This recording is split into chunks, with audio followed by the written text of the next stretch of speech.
Welcome to the Make It Matter webinar on the topic of Get Onboarding Right to accelerate productivity, improve retention, and drive revenue. This is Tammy Tiller-Hewitt, and our team is very happy to bring you insights, tips, and tools you can use to ensure that you keep your A-team physicians and advanced practitioners. We at Tiller-Hewitt believe that retention starts way before and goes way beyond recruitment. In this webinar, we'll show you how to protect the $1 million plus investment represented by each physician you've worked so hard to recruit. Just first, briefly, an introduction about the experience we draw on to bring you this webinar. This tells a little bit about the Tiller-Hewitt team. We've been in business for over 15 years, and our team is built intentionally half healthcare and half non-healthcare so that we can bring best practices from other industries to the table. We have a physician mentor and coach on our team, which the speakers today will talk about that is very vital to a successful onboarding program. We are doing a lot of lean programs now with our Black Belt Six Sigma advisor, because we know that for all of you who are trying to grow business, if we experience barriers and waste internally, we will lose business. So now we're doing a lot of growth teams and doing lean initiatives. We're very much into communication, so we have a Myers-Briggs facilitator, and you all know that balance is the name of the game, and that's why we retain a health and wellness coach for all of our liaisons and clients and onboarding specialists so that we maintain a well-balanced life. Next slide, please. We like to use the easy button at Tiller-Hewitt for our clients so that when you're looking to grow volume, to improve relationships with physicians, to retain physicians, to onboard them more effectively, or really just to make sure that your sales team is cutting edge, we have a program that's designed for you. So if you have any questions about how we might be able to help you, these are some of the services that we offer. So we're very proud to welcome one of our clients who joins us to share her perspective and serve as a resource to you as well. Leslie Harp, Regional Director of Professional Outreach, has worked in healthcare for the past 20 years, starting out as a unit secretary and progressing to nursing assistant. So then she changed her career path to public relations and marketing, professional outreach, and business development. Leslie spent more than 10 years at St. Vincent's Health System in Birmingham and the last 9 years at Gadsden Regional Medical Center. She served first as the marketing director before becoming a liaison and regional director of professional outreach.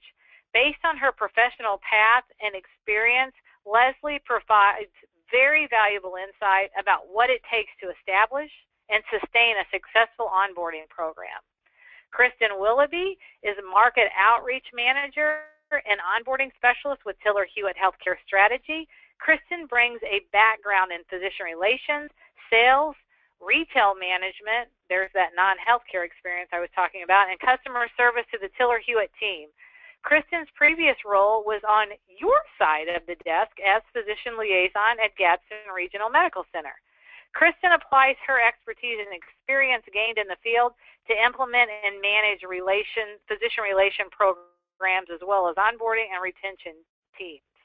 Now, without further ado, I would like to introduce Kristen Willoughby. Thank you, Tammy, and I appreciate that wonderful introduction, and I welcome everyone here today, and thank you, Leslie, for joining us as well, and can't wait to hear a little bit about their story and some great successes they've had and how they got there. I've had the pleasure of working with the team at Gadsden Regional, and so I know that they're constantly improving their process. So how do you accelerate productivity, improve retention, and drive revenue? Well, we think there's three key pieces: teamwork, speed, and endurance. And I love this visual of the runners on the right, especially with the Olympics coming up. I think this is a great way to look at the onboarding team and that each piece links to the next. So some learning objectives for today. We're going to identify the barriers that are delaying full engagement and productivity of physicians and advanced practice providers, really understanding what your process looks like today. You have to know where you started in order to measure your success. We all know that. So also learning to implement the key success factors for a program and really avoid those deal breakers for the onboarding program. Also, measure key performance indicators that will demonstrate a return on investment of an effective onboarding program. So we're really here today to help you build a strong case for establishing a structured onboarding program and tell you a little bit about what that looks like. So what we know is that competition is fierce. If you look at the graph on the left, you see that 63% of physicians completing their training in 2014 received 51 or more job solicitations, and 46% received 100 or more. That's a lot of offers crossing their desk. And then the graph on the right, 68% of newly trained physicians would prefer to be employed by a hospital or medical group, and only 2% would prefer an independent solo practice. So what does this mean for you? Physicians want to be employed, but offers cross their desk every day. So what is your team doing to ensure you get the best provider for your organization? What else we know is that physician turnover is at an all-time high at 6.8%. And that's just an average across all years of service. When you break it down, you can see the early years are the most critical. Year 1 to 2, that's 11% turnover rate. And then years 2 to 3, 12.4%. So what we know that you've got to get those docs happy and engaged in the beginning. What we also know is that turnover costs are huge. You know, they're well over $1 million per physician. So Press Ganey estimated the cost for replacing one physician in family practice, internal medicine, or pediatrics to be around $250,000. That's $250,000 for replacing one lost physician. And that doesn't include other specialties like neurosurgery or orthopedic surgery. That $250,000 estimate only includes the basics too. We're talking salary, sign-on bonuses. It doesn't include that lost revenue. So average lost revenue across all specialty is over $1 million, $1.4 million. Just for a primary care physician, they can generate over $1 million annually for the hospital. So that's a huge amount of lost revenue when you've got those open positions. So what can you do to improve your game?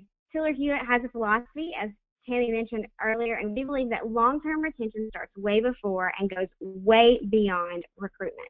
Our goal is to recruit and retain high-quality, productive, happy, engaged, passionate providers.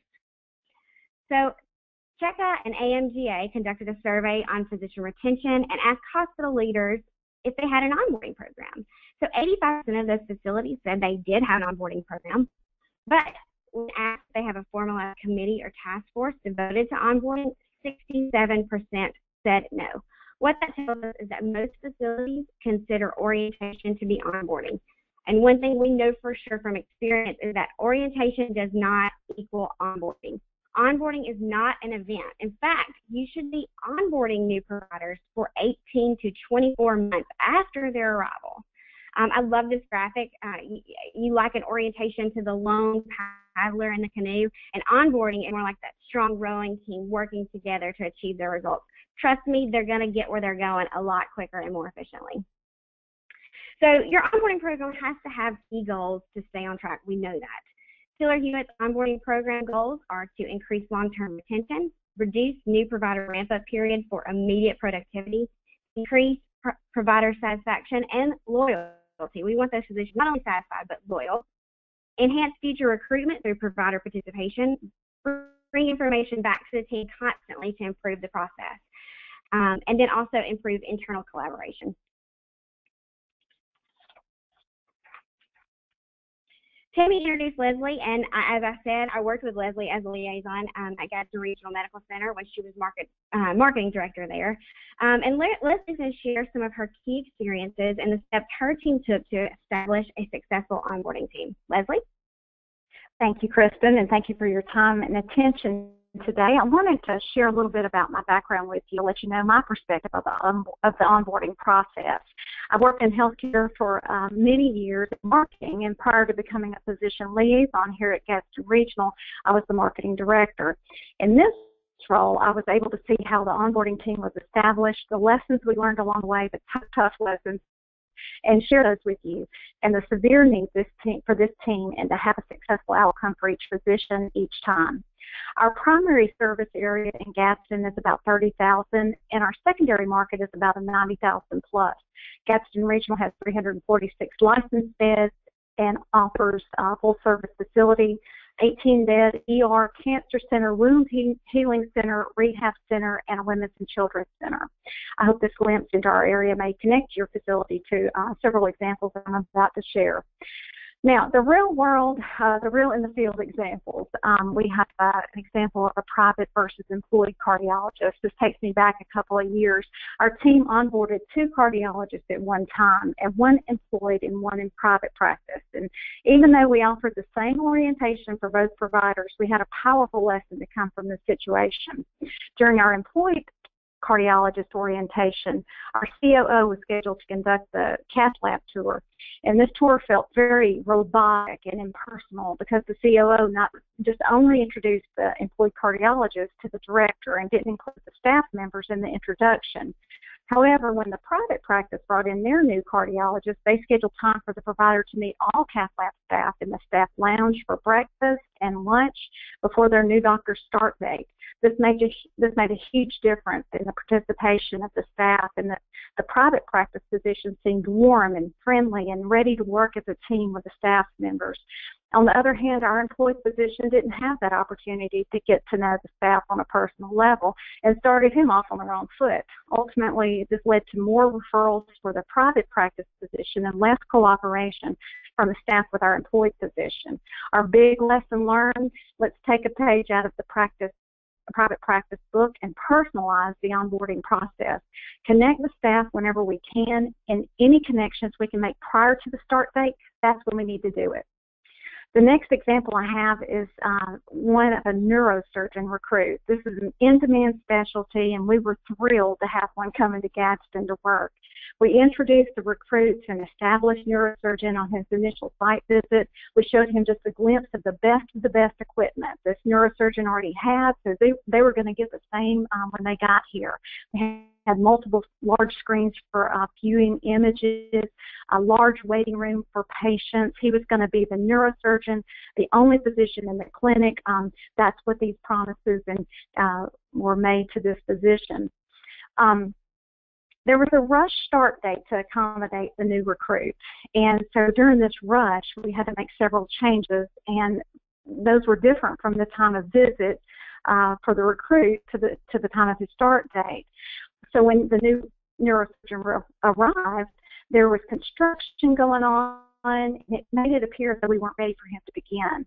Some of the changes that took place during the rush start was that we had to place this provider in a shared space within internal medicine practice. Well, to the neurosurgeon, that didn't meet his expectations, so he was disappointed.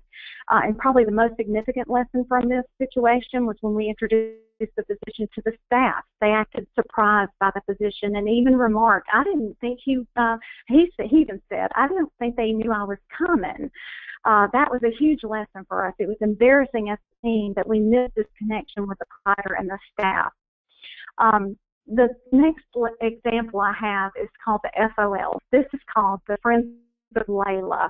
Several years ago, our recruiter received a call from Dr. Layla Wren, a UAB med student who was graduating in a few months and wanted to come home to practice medicine. She grew up in our county, and all of her family lives here, and her ultimate goal was to return here to care for her community. And she called us. This was a time of our team believed that all the planets and stars were aligned to make this dream come true. During med school, Dr. Wren and just like we know, a lot of strong relationships formed. She formed bonds that continue long after her schooling. Layla is a relationship person, and she had many friends at UAB who she wanted to have come to Gadsden to practice medicine with her. So just by asking Layla a simple question, do you know of anyone who may want to practice medicine in Gadsden? She was able to connect us with several potential recruits, and Layla is now one of our best recruiters. 5 current providers are FOL. So she has recruited 5 physicians for us at Gadsden Regional. So this made us think, who else in the community could be recruiting for us? So we began to bring that to our department director meetings. We began to ask that in the community. Who else in the community could be recruiting, who else has members in med school? But before we began our team, we had to take a look at our reality and baseline. What was our cost to recruit? What is our vacancy rate? What is our break-even point? What is our turnover rate? How does it compare to the national average? And Kristen just provided you with national averages. Do you know how your facility stacks up? What are our resources dedicated to retention and navigation of new providers? What focuses on community needs and involvement? And what is the pulse of our recent recruits? So we needed to make sure that we have all of these questions answered before we continued on and established the program. Tiller-Hewitt had established our liaison program, and we brought them in to structure our onboarding program as well. They helped structure our team to focus on the 4 C's: collaboration, coordination, consistency, and communication, one of my favorites. I love to talk. The Wheel of Fortune, as we call it, the 10 areas that touch onboarding a new provider. So you see that on the slide there. The next step, we had to assemble the dream team. It's a collaboration. At least 10 different areas are involved in the physician onboarding team. So take a note, please, of Sir Charles Barkley on the far right there. He's a Leeds, Alabama native, alongside of yours truly, so I'm very proud of Sir Charles there. The onboarding team at Gadsden includes the C-suite, recruitment, physician liaison, marketing, practice management, medical staff coordinator, and the service line directors. The next step for our team was to create a master checklist, which offers coordination and accountability. We consolidated the checklist from each member into a master checklist that lives on a shared drive for constant updates. If anything I can share with you that is a success is the shared drive. It's to be able to go into those drives, see the CVs when you need to, not having to ask questions, send multiple and duplicate emails. That information is at your disposal anytime you need it. So a shared drive is very a great win for us. It avoids, like I said, duplication of efforts, eliminates confusion. It offers open lines of communication that is valuable to the success of our team, and it also holds us accountable. So we share these checklists at each of our bi-weekly meetings, and that helps us stay in line with what's coming up, what we need to do, how we need to close those loops, etc. So forming this checklist was no small task. There's hundreds of checklist items that were brought together to make up a master checklist that holds us all accountable. We implemented a pre-arrival schedule, and that has been a huge win for us. The pre-arrival survey is conducted 60 days before the start date for our physician. It's personalized for each provider to include where they will be living, a cell phone number, birthday, start date, hobbies, interests, for example, where to go get your hair cut, if you need child care, grocery stores, all of those things we take for granted that they will find or just know from Google Maps or from whatnot where to go get those things. These things are very important as you start a new life in a new city. We strive to establish what the provider's expectations are upon arrival, both professionally and personally. So we ask about equipment and those kind of things in our pre-arrival survey.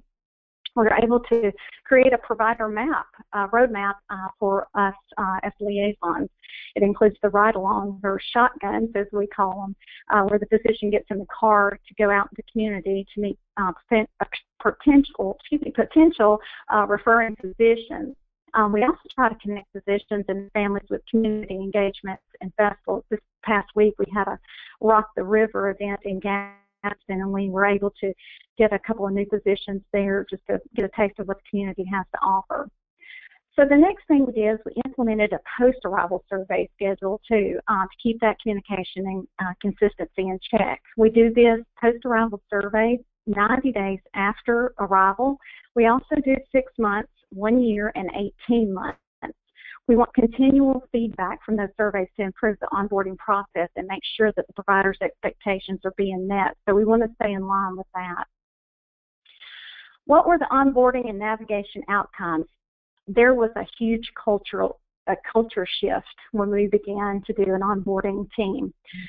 From a recruitment-focused effort to a retention-focused strategy is where we came to be. No longer were we recruiting out of desperation. We were able to be more selective when we were recruiting based on what works best for the long term. Instead of applying a Band-Aid to the problem in need of recruiting specialists and even internal medicine candidates, we were able to think past the here and now and think of the future needs of the medical staff. we were able to improve our provider satisfaction from a 37% to a 45% overall satisfied. So our ultimate goal is to be the path of least resistance, though. So our perception difference, and I love this slide with pictures that show the lady running down a calm trail on a warm, sunny day without any obstacles in her way. And I can relate to this feeling of comfort knowing my environment. But on the other hand, we have a person on the right trying to climb what seems to be an impossible icy mountain. And for many of our new providers and families new to our community, this is what it's like. To begin a career, to get plugged into the schools, to get plugged into churches. This is what it's like for them. It feels like there's a lot of obstacles in the way, and we've got to be aware of those obstacles for our recruits and be in touch with what they see versus what we see. So I think that is all I have for this afternoon, and I appreciate your time. Kristen? Thank you so much, Leslie. And like I said earlier, I've had the privilege of working with Gadsden's onboarding team, and they're constantly improving their process. Leslie talked about those surveys that they do. They're constantly taking feedback from those providers, bringing it back to the onboarding process and evolving it as new providers come in so that they can just get better and better. So thank you so much, Leslie. I appreciate that. Another case that's gotten national attention, including from health leaders and Beckers, is Dayton Children's onboarding team. Dayton Children's retained Tiller-Hewitt to help overcome some of their recruitment and retention challenges, and they saw some off-the-chart results from the program. So we're going to talk a little bit about that. So what were the challenges that Dayton faced? They definitely had difficult specialty searches. So they primarily employ pediatric subspecialties where the supply is extremely limited, and all the candidates are being sought after by multiple organizations. So you're talking about a subspecialty. These are pediatric neurosurgeons that are being pursued from facilities all over the country. So huge challenge there. Also, slow ramp-up time. Process, policy, and communication barriers delayed full integration of physicians into their practices. Payer credentialing was one of the major roadblocks here. It took almost a full year to credential providers with all the payers necessary to see all the patients in their community. So a lot of times when I ask people about credentialing, they think about credentialing for their facility. But what we're focusing on here is the payer side of things. And, can they see all of those patients? Can they see, all of the patients for the payers in your state? And how long does it take to get there? They also faced retention issues. There was nearly a 12% turnover rate. So when you talk about how hard those specialty searches are, and then you look at that turnover rate, they had some huge challenges in their way. And then, of course, ineffective internal collaboration. Most departments on the onboarding wheel, as Leslie mentioned earlier, they were operating in silos, especially when you looked at the liaison and practice management team. They weren't collaborating as best they could. So what was their solution? They launched a formal onboarding program. The leadership team retained Tiller-Hewitt to formalize the process. So they assembled a team. That team all started with a champion at the leadership level and a designated onboarding leader, and this is a key part of the process. Also, they conducted a value stream process to establish a baseline. This helped rebuild the process to be simpler, more efficient, and faster for the providers. During the lean process, redundancies were revealed and communication barriers were identified. Just for an example, as part of the process, we uncovered that each clinic was onboarding their providers on a different time schedule in a different way. There were different things that made the orientation process over and started. So we wanted to simplify that and unify it across all the clinics. So also, they introduced a formalized mentor program, which is part of the Tiller-Hewitt onboarding program, led by a strong internal physician leader who ensured that new physicians and their mentors were matched for compatibility and shared commitment to program goals. So what were the results? They really speak for themselves. When you look at this, over a 2-year period, Dayton recruited 21 new providers. They reduced payer credentialing time from 322 days to 84 days. That's a 9-month difference there. They also accelerated physician working at full productivity from 14 to 5 months and reduced turnover from 11.6% to 2.7%. So those are some huge results, and they just show all the hard work that went into this, and then also what you can achieve when you're all working together and collaborating. So what were the critical success factors for the team there at Dayton Children's? They combine technology and human interaction to ensure coordination, consistency, collaboration, and communication. Really establishing those effective communication channels, and as Leslie mentioned, they also created that shared drive for single access for checklists, and then also just real-time updates. Identifying an onboarding lead or an owner of the process. The onboarding lead is the single point of contact to keep everyone informed and make sure those checklist items are checked off, connects all of the pieces, and supports the mentorship program. So here, this was really part of the secret sauce. That onboarding leader helped everyone stay on track, and then also brought to light a lot of those payer credentialing issues. They set measurable goals and reported key dashboard metrics at every meeting. So really, when a new physician was coming in, everyone on the team knew it. So when they were trying to fill that very difficult pediatric neurosurgeon spot, the whole team knew who was coming in. They knew his name, they knew where he studied, and so he felt like, wow, these people really know me when he came to visit.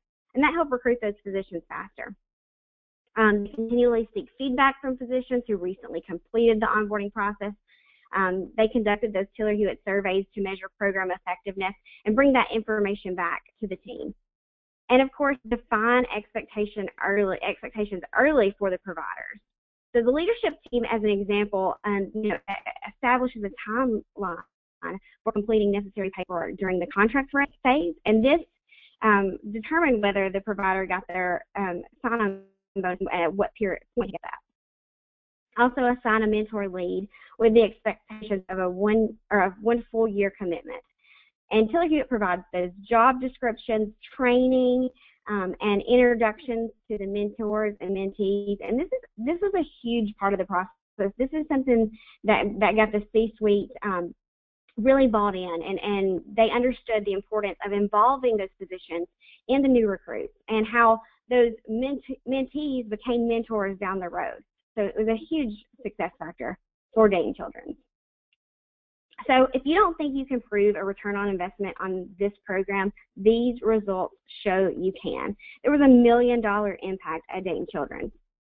When you consider the ramp-up time to full productivity was improved by 9 months, a gain of 9 months of revenue per physician equals over $500,000.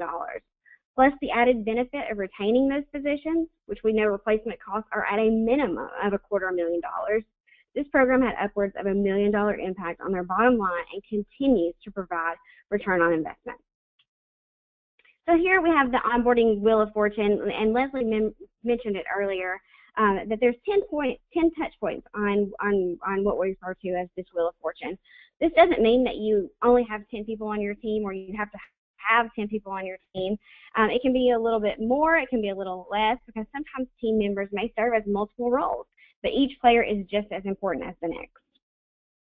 So let's talk about one of those dots on the Wheel of Fortune, the C-suite or board of directors. They're really the visionaries of the program, and their vision really helps trickle down to the team, and you want to keep them engaged in the process so that when you need resources, they understand the importance of those resources and how important this team is to the success of the organization. So also the physician navigator and the liaison. So in year one, the physician liaison really plays the role of navigator. Their call frequency is increased initially, oftentimes doubled. We don't want to wait for them to call us with questions. We want to be at their doorstep to make sure we have the answers before they even have the chance to ask us those questions. Of course, in that first year, you're going to conduct those post-arrival surveys and see what their connections are to see if they can recruit any physicians for you as well. And also, navigate the physician and their family in the community.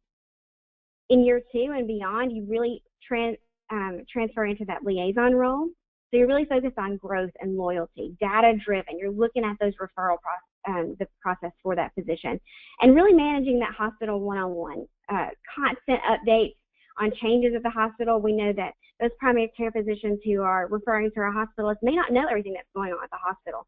So that liaison's role is so vital in keeping them informed to all the changes going on. And of course, eventually transition those private providers to employed providers. So the mentorship role. This is such an important piece of the Wheel of Fortune. It really helps get those physician and providers engaged in the process of bringing in new physicians, which we know leads to satisfied physicians. So this is really physician leadership driven. Of course, the key is to get them involved from the beginning. Have them help you identify potential mentors for the mentees. And of course, it doesn't have to be that the mentors and mentees match up. This is always the first question I get when we start this process off with, do they have to be the same gender? Do they need to be the same specialty? No, they do not have to be. And they don't even have to be a physician. You find what works best for that new provider. Of course, we want to clearly establish those expectations of the role, both on the mentor and mentee side. Create an accountability system that works. What works best for your medical staff? Is it a monthly meeting, over coffee? Is it lunch? What works best? And clearly define roles and responsibilities for both the mentors and mentees. And what we know is that training improves both sides.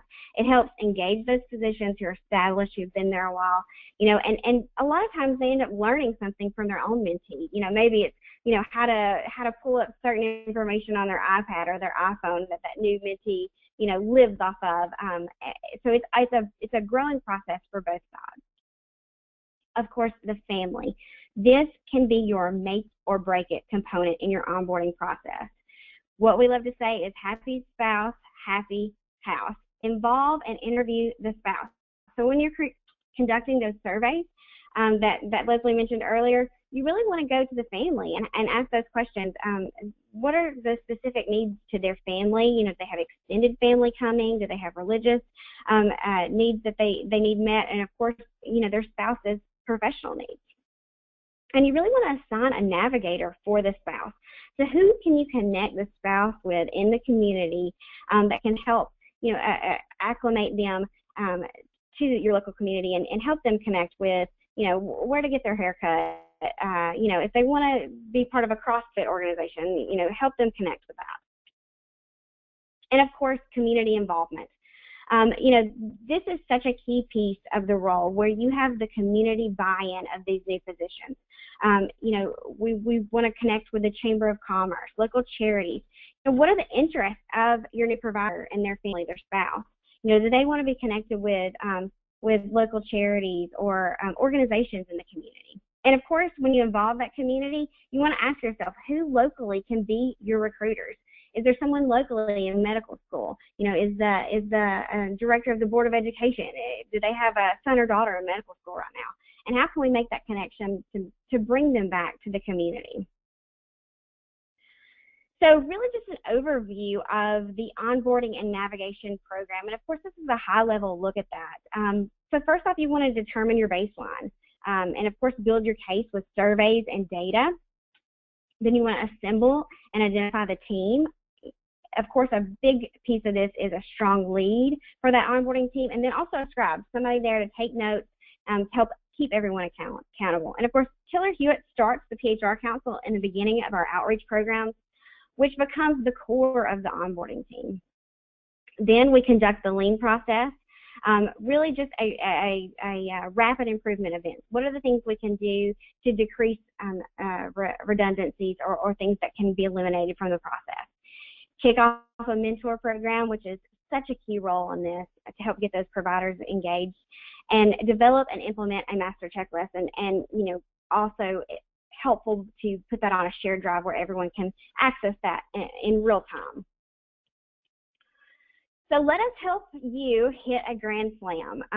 These are the challenges you face, and it's critical that you make it around all these bases. Ramp up rapidly, recruit 18 players, and retain for the long term, and that's a win-win for everybody because we know that highly satisfied, productive, and engaged providers are loyal providers. So here's Leslie's contact information. She's an experienced and engaged resource. If you have any questions, feel free to reach out to her. Also, you have my contact information there and our Tiller-Hewitt website. I invite you to visit the website. You can learn a little bit more about our onboarding program there. We have a flow chart that you can request. And then also, if you want to read further on either of the case studies for Gadsden Regional or Dayton Children's. I also invite you to join our LinkedIn community and check out our Liaison Legacy group. This is a really neat group of liaison. There's 3 different categories: up-and-comers, superstars, legacies, and it's an interview style that asks them questions about what they would tell themselves in the beginning of their career, what they would do differently, what are some of the pieces of advice that help them achieve their goals. So I want to thank everyone for attending today, and I hope you have learned a lot from our onboarding process. And please feel free to visit our website or email us with any questions. Thank you.